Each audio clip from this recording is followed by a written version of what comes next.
We'll begin our service with the chanting of Psalm 23. Mizmor LaDavid, Adonai ro'i lo echsar binot sheyar bitzeni. Al mei menuchot yenahaleni, nafshi yeshovev yancheni b'magle tzedek lema'an shemo. Gam ki elech begeit salmavet lo irarak yelta imadi. Shiftecha umishantecha hema yenachamoni. Ta'arok lefanai shulchan neged tzararai dishanta v'shemen roshi, kosire vayah. Achto v'chesed yudefuni kol yemei chaya, v'shapti b'veit Adonai le'orech yamim. Please join with me in the words of Psalm 23 in the English. The Lord is my shepherd, I shall not want. He makes me to lie down in green pastures. He leads me beside the still waters. He restoreth my soul. He guides me in straight paths for his name's sake. Yea, though I walk through the valley of the shadow of death, I fear no evil, for thou art with me. Thy rod and thy staff, they comfort me. Thou preparest a table before me in the presence of mine enemies. Thou hast anointed my head with oil. My cup runneth over. Surely goodness and mercy shall follow me all the days of my life, and I shall dwell in the house of the Lord forever. We gather here today to celebrate an incredible life. We remember with love, with incredible tributes and adulations, our beloved Rebecca Plotkin-Eden, a loving daughter, a loving wife, a loving sister, a loving mother, a loving grandmother, a loving BB, great-grandmother, a loving aunt, and a loving friend.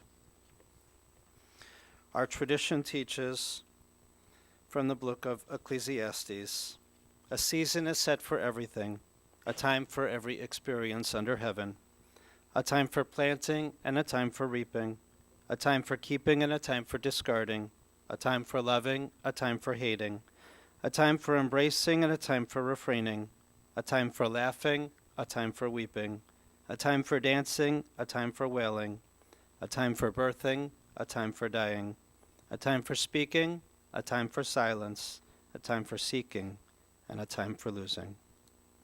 Today we'll do much speaking about our beloved Rebecca and the incredible journey, her incredible life which she lived. The rabbis question whether one should celebrate more the day of our birth, when baby is born, or perhaps should we celebrate more the day of our death, when we go to that next world. And the rabbis compare our lives to that of a ship. When a ship leaves port, often it leaves with great fanfare, with bands playing, parades, music, banners, and the ship sets off. But the rabbis question why we should celebrate when a ship sets sail, because no one knows what seas and storms stand in its path, what obstacles and challenges lie. The rabbis say that when a ship returns home to port, when it returns home to its harbor, that is a time to rejoice, for it has returned home. But oftentimes those ships don't have bands playing when they return. The ports are empty, the cargo's unloaded, and people go on with their ways. But the rabbis say it's when that ship returns home, that is time to rejoice. And so we can say today, our beloved Rebecca has departed from this world. She has returned home with a good name and in peace. At the age of 95, living a full life, building this incredible family, as she was the glue, the backbone, the Don, the matriarch. Rebecca has left many in mourning, her children and their spouses, David and Laurel, Sherry and Bob, Diane and Sherry, and Sam's wife Terry. The apples of her eye, her grandchildren, Michelle and Shimshon, Rabbi Daniel and Rachel, Tanya, Serge, Max, Ethan and Ora, Emily, Elizabeth, Rachel, and Sarah. And the diamonds in her crown, her 8 great-grandchildren, with another one on the way, God willing, Shmuli, Penina, Eliezer, Hadassah, Miriam, Shmuel Yaakov, Chaim, and Kayla.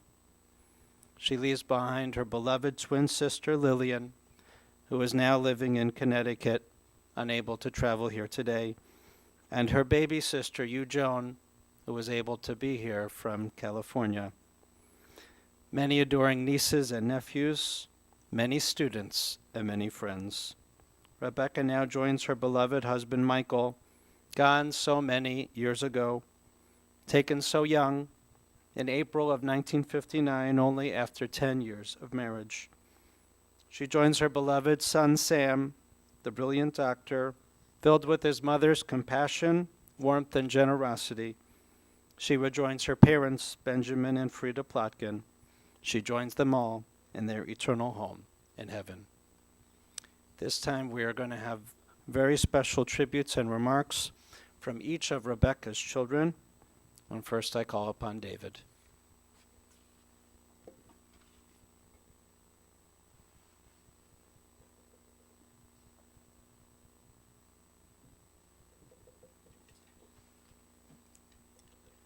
Thank you all for being here today. When you're 95 and a half, you don't know who's left to come to your funeral. And I want to just thank some people. First of all, Michelle and Mimi and all of her caregivers that made her life so wonderful at the end. And I was mentioning to Mimi how 2 weeks ago we were talking about my mother's family and her uncle Bill. And my mother said, he's a mobster. He was a Youngstown mobster. Well, what did he do? Everything. So thank all of you and people, my cousins and good friends, Michael and Robin for visiting her. She talked about that all the time, and everyone else for being here. My niece Elizabeth has me watching The Marvelous Mrs. Maisel. And so I'm going to kind of tell a few stories, and if I babble on too long, someone give me a look, and I'll stop. But I worked with my dear friend Eric Fingerhut at Hillel International, and I became a professional Jew, which my mother rolled her eyes when I told her that. And one of the things I learned there was that every Jew goes through a Jewish journey in life, and certainly my mother did. And not only a Jewish journey, but a Jewish American journey. And so I'm going to just tell you a few things that popped into my mind. We talked to Rabbi Luria the other day, and I don't want to steal some of the stories you may want to tell. But one thing my sister Sherry remarked about this morning was when I told the anecdote about how when my brother Sam at 4 and me at 2.5 were at Miles Road Nursery School. We're the only Jewish kids in the nursery school. It was a Catholic neighborhood. And Christmas time came, and they needed someone to play Santa Claus or Mrs. Santa Claus. Well, this woman shows up as Mrs. Santa Claus, and my brother tugged at my shirt, and he goes, "Do you know who that is?" I said, "No." He goes, "Well, Mom is Mrs. Santa Claus." My mother played Mrs. Santa Claus. And so, that's part of the Jewish journey and the Jewish American journey. Her parents immigrated like so many did. Her mother from Minsk, her father from a small town in the Ukraine. He walked the railroad tracks to Hamburg, hopped on a boat, made it over here when he was 16 all by himself. My grandmother, Frida Schwartz, then came over with her family. And my sister Diane told a story about at Ellis Island that my mother's grandmother was going to be turned away. She had a big X on her coat. And what's going to happen? So she turned her coat inside out and made it into the country. So that those simple little things, right? Bring all of us here today.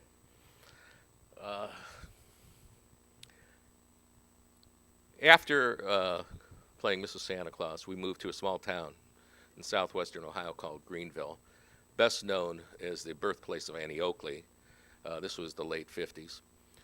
We were the first Jewish family ever in Greenville, and it was during a time where there was prayer in school. Well, prayer in school meant prayer to one God, and it wasn't the Jewish God. So my brother in second grade, and I was in kindergarten, prayer at the beginning of the day. We were sent to the principal's office. Prayer was over. We went back in the classroom, and everyone looked at us. So I was telling the rabbi that one of the things that happened in this Jewish journey, because we were part of our mother's Jewish journey, was, kids trying to beat the crap out of us, right, on the way home from school.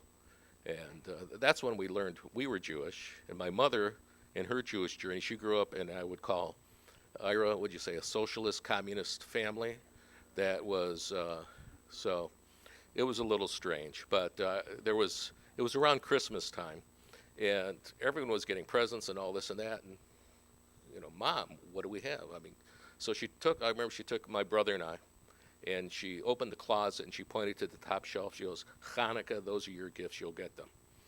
And that was it. I mean, if I'm remembering the first Jewish things, those are my first Jewish things. Those were just part of my mother's Jewish things, who was born in Youngstown on June 22nd, 1922, lived there for her first 8 or 9 years, moved to Cleveland, graduate of Glenville High School with the guys that did Superman, by the way. And you talk about how great Glenville was in that area, and the people that came out of there. Graduated from Glenville. She always told the story about having to take typing class.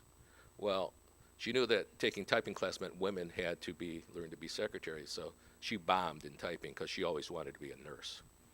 And so when she graduated from Glenville, she went to St. Luke's and got a nursing diploma from the St. Luke's School of Nursing, of which until the other day she was the oldest living alumni. St. Luke's hasn't graduated a nurse since 1970. Every year she would go to the St. Luke's luncheon, and I think she was just sitting at a table by herself at some point because she outlived everyone else as things happen. She was given full military honors. She wrote by hand on a yellow legal pad what she wanted for her funeral. She wanted military honors. She was very, very proud of being a U.S. Army nurse during the war. Her mother did not want her to go to Europe or, the Pacific, so she was stationed in a very hostile place called Camp Atterbury, Indiana. And Camp Atterbury, Indiana, she set up the first tropical disease ward, and she later told us that she cared for Nazi soldiers from the Battle of the Bulge. And I believe that our Uncle Bernard was at the tail end of the Battle of the Bulge and also was a clerk during the Nuremberg trials. So that's part of our family. And my father was in the U.S. Army Air Corps as a meteorologist. So we left Greenville, and we left and came here because my dad died. And my mother was 36. She had 4 children, my brother age 8, through my little baby sister, still my baby sister, Diane, at 14 months. And we ended up here. And literally, I mean here, 3524 Blanche Road, this neighborhood. And it was always, the joke, and Michael, you can attest to this because you lived around the corner closer to Berkowitz than we did, that everyone ends up at Berkowitz. And especially, if you're a Cleveland Jew, you go through Berkowitz. Well, here's my mother. She's at Berkowitz. And we will be going to Zion Cemetery, post-14s, plots. And since 1959, my mother, who has always grieved for her husband, has always wanted to be there next to him. And so in 1959, my father was one of the first people who was buried in Jewish war veterans post-14s ceremonial plot. And as we go there later today, you'll see that the place is pretty well filled up.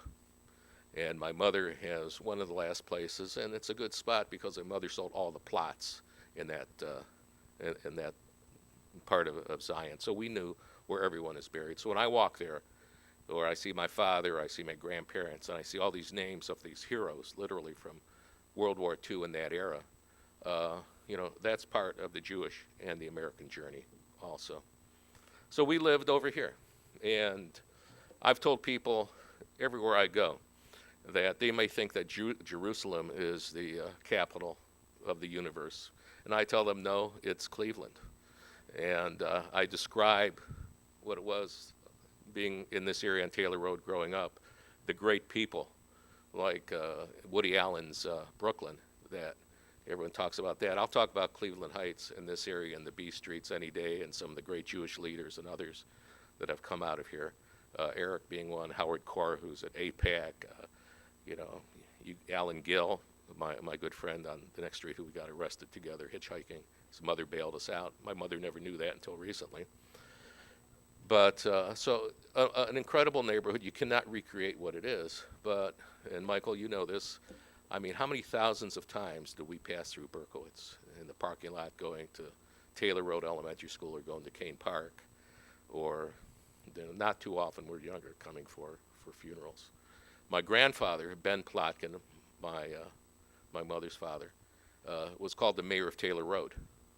And he was up early, and he, from Locks and Mandel and Fairport up here, all the way down past Ungers, and everyone knew him, and that's what he did. My mother taught in the Cleveland school system for 26 years, I think, something like that. And she began as a nursing instructor at the Jane Addams School of Practical Nursing. And you'll hear my sister Diane and Sherry mention something about that. Education was the main thing for her. I mean, she wanted everyone to be a doctor, a lawyer, a PhD, and I think we have a pretty good track record of education in our family. She got 2 doctors. My sister Sherry, who's top executive in nonprofit field for first the March of Dimes and now the Crohn's Colitis Foundation, and then me, whatever I turned out to be, was always problematic.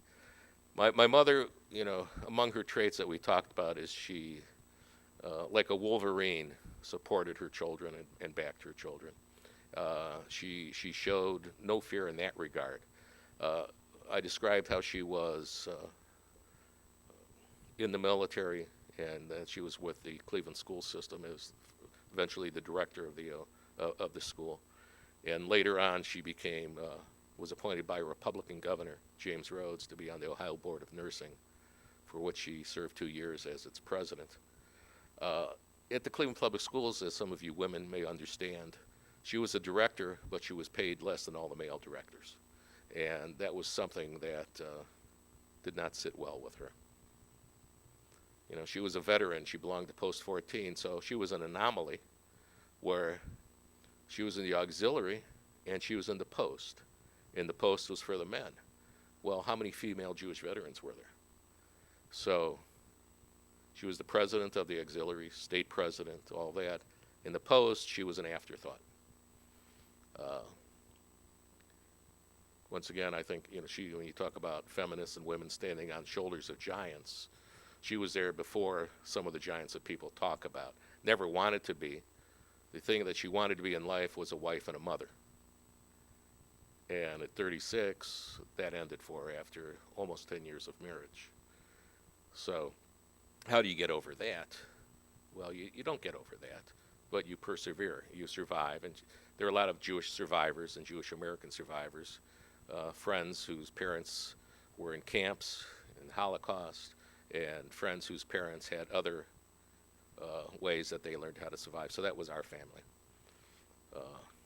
So Cleveland Heights in this neighborhood is our home.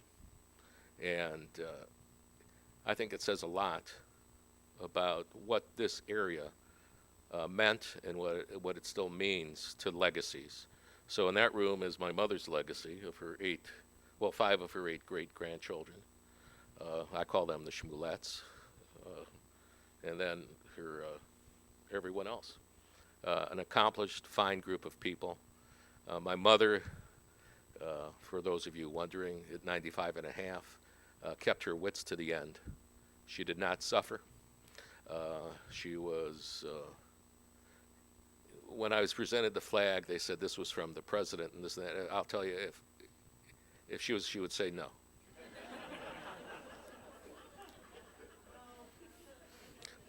But you know, this is a memorial service, and I was being gracious, and we had to turn off MSNBC and let her just watch Lifetime movies and Turner Classic movies. So you girls know all that, right? So I could go on for hours. I'll talk to some of you later, but I'm going to turn this over to my sister Sherry. Thank you all so much for joining us to celebrate my mother, and thank you.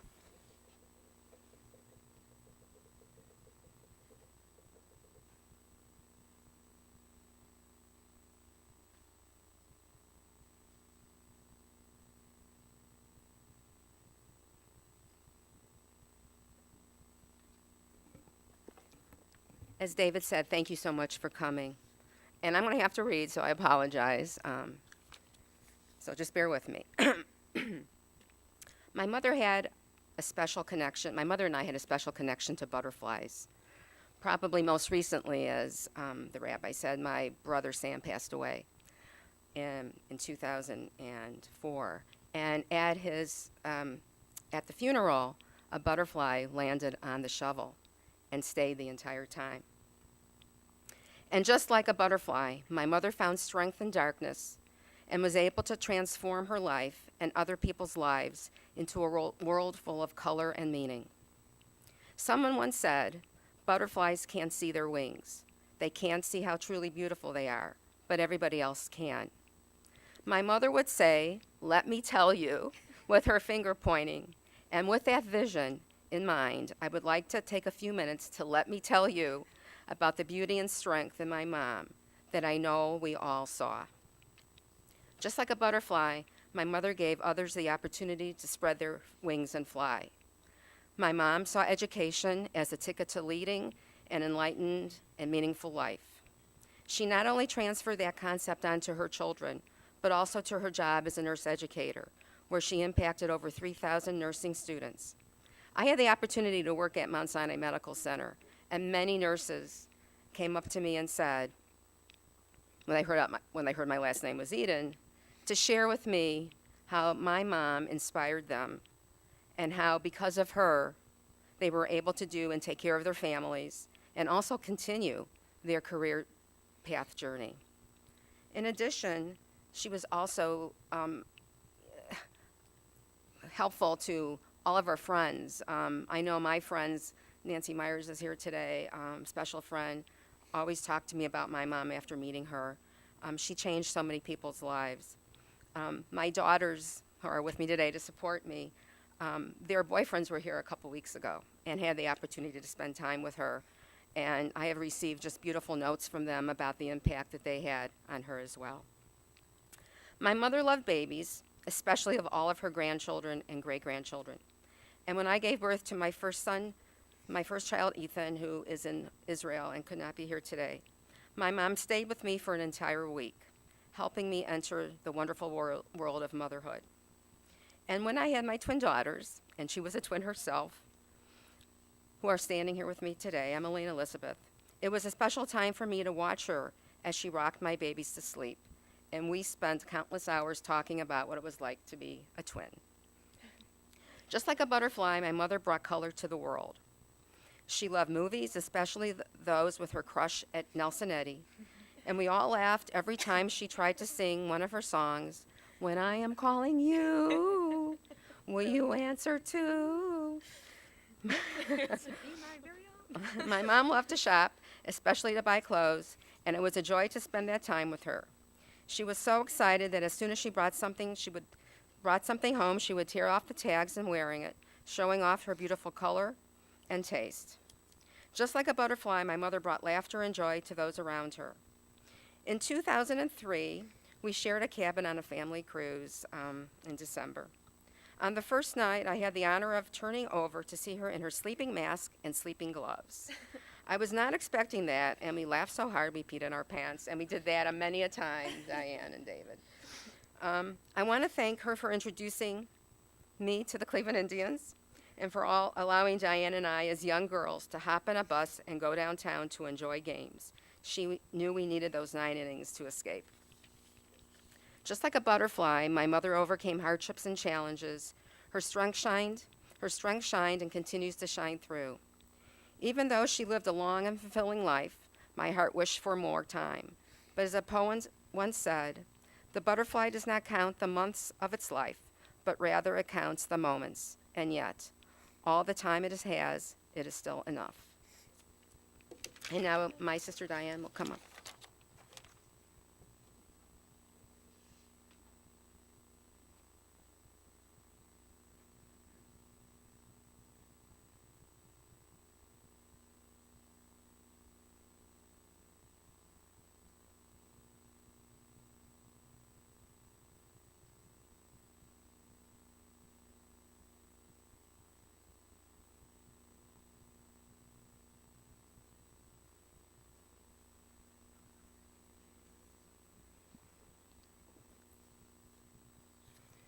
Our mother wanted to make things easier for us when she died, so she left me a list of names and numbers to call to handle her business affairs, and a handwritten note on a yellow legal pad of paper. She named it A Note to My Children. It was dated September 22nd, 2006. She started it by saying, "For once I cannot tell you what should be done. I will have gone away. So these are my requests." The funny thing about the beginning of this note was that she would always talk about going away. And when she did that, the children would always say, "Where is she going?" So one of her requests was to have her children each speak at her funeral. And I'm the last of the 3 children honoring that request today. So for years I've been proudly telling my mother's story. She was born and raised in poverty, a survivor of typhoid fever and a 6-month coma. She was encouraged to get educated by her forward-thinking parents. She served her country in the Army during World War II, one of her proudest times, and she married the man of her dreams, only to find herself widowed 4 years later with 4 young children. Changing course from her desires and wishes to be a wife and a mother, she embraced the next set of challenges, and she flourished in an amazing professional career during which she touched the lives of thousands of people and made the world a better place. Her awards, decorations, and honors are numerous. The only honor she hadn't received was the Presidential Medal of Freedom, and we just assumed that would be coming next. I want to talk about the little things that made Rebecca Eden who she was. She was known as Betty to the family. We knew if she was called Rebecca, the relationship was through work. And Chaya reminded me that she was known as Becky during her military service. Our mother was a glass half full person. She worked for everything she had. She never expected anything would be given to her, and she instilled that attitude, drive, and work ethic into her children, grandchildren, and great-grandchildren. And she always showed gratitude. We were worried about her when she retired, since work had always been such an integral part of her life. But instead, she embraced retirement as an opportunity to learn and to challenge herself to do things that she hadn't done before. She and Aunt Lily, her twin sister, took educational classes, learned to swim for the first time, played tennis, and did yoga. Together, they traveled the world in a way they couldn't while they were raising their children. They also played a lot of boggle with Lila. Our mother was better than any encyclopedia, and we didn't need Google search. If we wanted to know anything, we asked her, and she could give us all the information, including all the details. She was a liberal thinker who believed in opportunity and education for all, and despite her strong political beliefs, which she was always willing to share, she was also able to agree to disagree. As my sister said, she taught us to love the game of baseball, which has been very important to the Eden family. And she said that throwing out the first pitch at the July 3rd Indians game that was celebrating her 90th birthday, as well as her status as a World War II veteran, was a pinnacle of her life.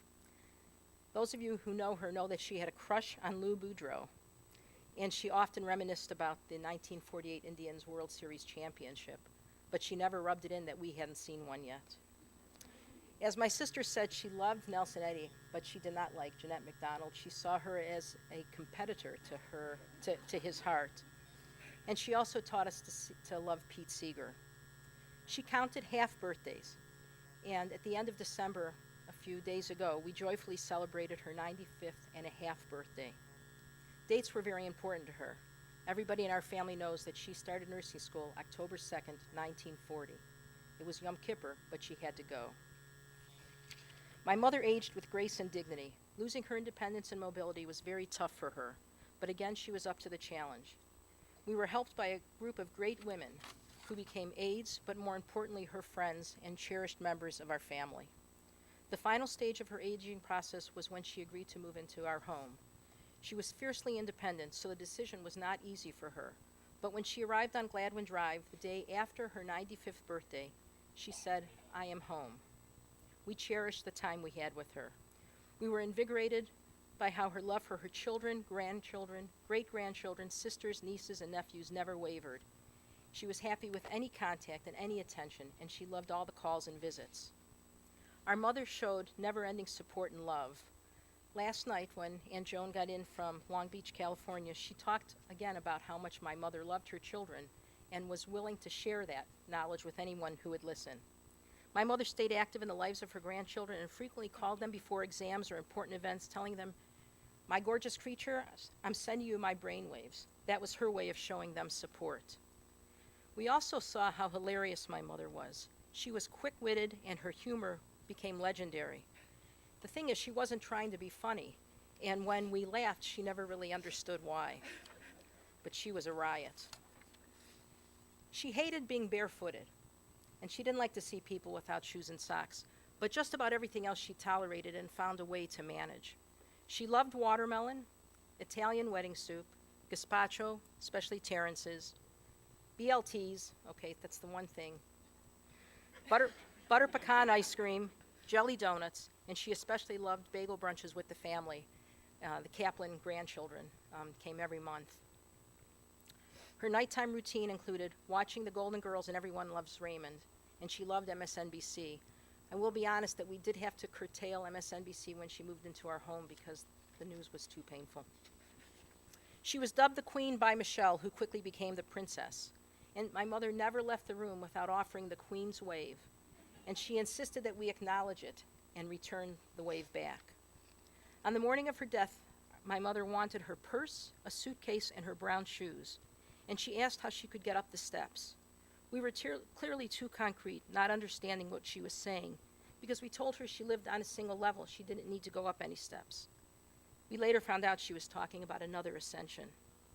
She spent her last days surrounded by her children and grandchildren, talked about the Kaplan children all morning. In the evening just before she died, she lay down in the newly delivered hospital bed and clearly stated she did not want to be bedridden. Shortly thereafter, she called me over and asked me to hold my hand. We talked a little bit, and I asked her if she was afraid, and she said no. A few minutes later, she was gone. She did it on her own terms. Rebecca Plotkin-Eden was an amazing woman, and in my opinion, the best mother ever. She was a role model for her family, her profession, and for strong women. She was a woman ahead of her time, working for equality and opportunity for all. What especially made her the hero of the Eden Ridge family is that despite the hardships and the challenges she faced, she remained positive, kind, compassionate, and grateful. If you were lucky enough to have our mother touch your life, you were changed for the better forever. Thank you.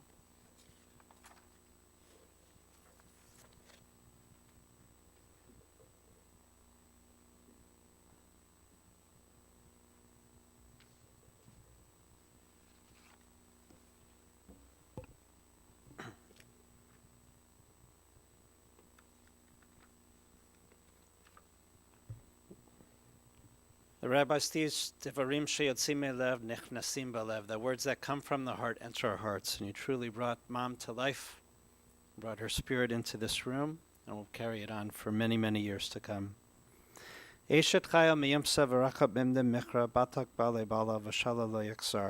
Bible teaches what a precious find is a woman of valor, an Eshet Chayil. Her worth is far beyond rubies. Her husband puts his confidence in her and lacks no good thing. She's good to him, never bad, all the days of her life. She opens up her hand to the needy, extends her hand to the poor. She's clothed with strength and splendor. She looks to the future cheerfully. She opens her mouth with wisdom. Her tongue is guided by kindness. She oversees the activities of her household, never eats the bread of idleness. Her children come forward and bless her. Her husband praises her, saying, "Many women have done superbly, but you surpass them all." Charm is deceitful and beauty vain, but a God-fearing woman is much to be praised.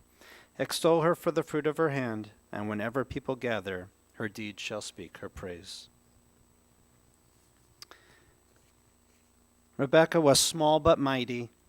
She had a big presence. Crowds would split to let her walk through. Strong and supportive, of a survivor of so much loss, yet always so positive. Hilarious. She lived for family. She loved you all so much, would do anything for you, and did everything for you. And you have given her so much nachas, so much pride, and so much joy. Incredibly proud of each of your achievements, your education, your degrees, your careers, your professions. So many of you following her path in education and medicine, doctors, psychologists, physician's assistants, social workers, those working in public health and education. She was always incredibly supportive. She had your back like no one else could. The grandchildren called upon her to hear great stories, to get the best advice, just to chat and for the best cuddles. She always helped you see the silver lining, to prioritize and see the big picture. She was a wonderful mother. There wasn't a school paper that you had that she didn't read through. Diane, you shared with me when you were taking French, Mom would read the dictation assignments in her awful French accent, and you laughed a lot about it. Mom would take you to her office, and you'd all play with the mannequins, the training bodies. She'd bring home her work, and you'd all help grade her papers. Sherry, you recounted how special it is that Mom told you how proud she was of you, and how she fought for you. Like that time in high school math when you were having vision problems, but they wouldn't move you to the front of class. You couldn't see the board, and you got a D in the class, which is not very acceptable in the family. But Mom fought for you, marched right into school, and made things right. And that time when you started college in Wisconsin, Mom flew with you to the orientation, and she had more fun than you did in that college weekend. David, you shared with me how Mom stressed education, that a bachelor's degree wasn't enough for the family. How Mom taught you that you could achieve anything that you wanted. And David, after your schooling, you were having some difficulty getting that first job in journalism. Other people were pressuring you to take a job in a different field, whatever you could find. But Mom stood by your side, not giving in to pressure, believing in you. And pretty soon you got a great first offer and a beginning of a great career. Mom loved to read. She loved her Indians. She was a charter member of the Women in Military Service for America Memorial, known to many as the Women's Memorial in Washington, D.C. You've heard that she was the president of the Jewish War Veterans Auxiliary, and so many other organizations fighting for equality, volunteering her time for so many people. She had an incredible memory. She could remember everything. She claims to be the only person who actually sunk in the Dead Sea in Israel. She was left of Bernie Sanders in her politics. She loved it when you read her chapters of that book on Jewish life in Youngstown, Ohio, or the Wiggins Weekly Menu. She loved her old-time movies, loved spending time with family and friends, opening up the sunroof and driving down Carnegie with the snow falling into the car with her good friend Lila. She always had something little to give to the grandkids and the great-grandkids, a little bit of money or a little candy, so they'd never leave empty-handed. She died in the week when we began a new book in our Torah, Sefer Shemot, the book of Exodus, the book that tells the beginnings of our slavery, the Passover story in Egypt, the birth of Moses and the burning bush. In the Parsha from this past week, we read about two amazing women named Shifra and Puah. They were midwives, ancient healthcare professionals. The evil King Pharaoh ordered to kill all the Jewish male children born, throwing them into the river to drown.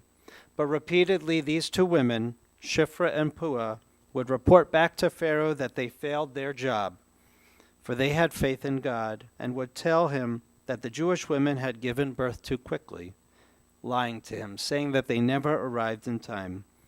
Our tradition believes that these two women were righteous women, standing up to Pharaoh's immorality and injustice, protecting and caring for the Jewish people.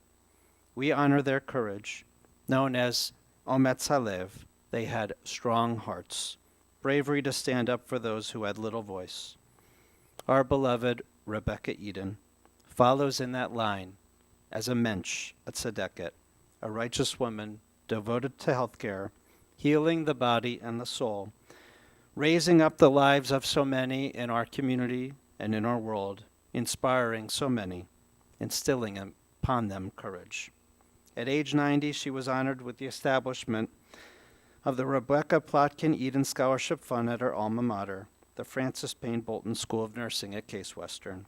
And each year she would attend those homecoming festivities for the St. Luke's Nursing School as the distinguished alum, the oldest, the grand dame. All the younger students still sought her out for advice, help, and support. Rebecca always remained strong and positive, content and well cared for, with respect and love from the whole family. always upbeat because you gave her great care and great dignity. She was still Mom and Grandma and sister and Bibi. You ensured that she was always cared for with compassion and love.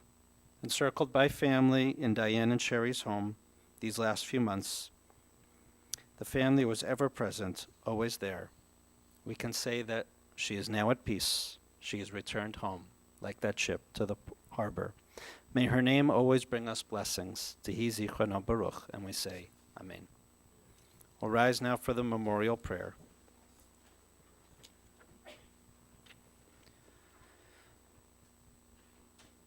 El Mare Rachamim, Shochen Bamromim, Hamatzei Menucha Nechona, Tachat Kanfei HaShechina, Bemalot Keroshim Atorim, Kezorak Yemasirim, Et Nishmat, Chaya Rivka Bat Ben Sion Lebu Frido, Shechal Olama, Began Eden Temenuchata Nabarachamim, Asti Reba Setek Nefakali Olamim, Utzer Batzochem Nishmata, Adonai Nachalata,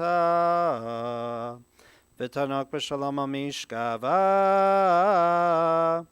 V'nomar Amen. Exalted, compassionate God, grant infinite rest in your sheltering presence among the holy and pure to the soul of our beloved Chaya Rivka, Rebecca Plotkin-Eden, who has gone to her eternal home.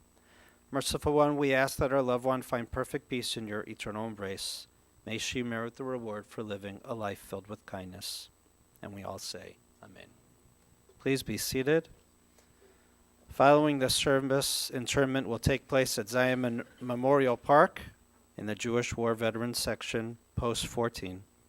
Family will receive friends at the home of Diane and Sherry, 1725 Gladwin Drive in Mayfield Heights, immediately following internment until 8 p.m. tonight, and tomorrow, Tuesday, from 2 to 8, Wednesday, from 4 to 8. Contributions are suggested to the Rebecca Plotkin-Eden 49 Scholarship Fund at the Francis Payne Bolton School of Nursing at Case Western, or the Crohn's and Colitis Fund.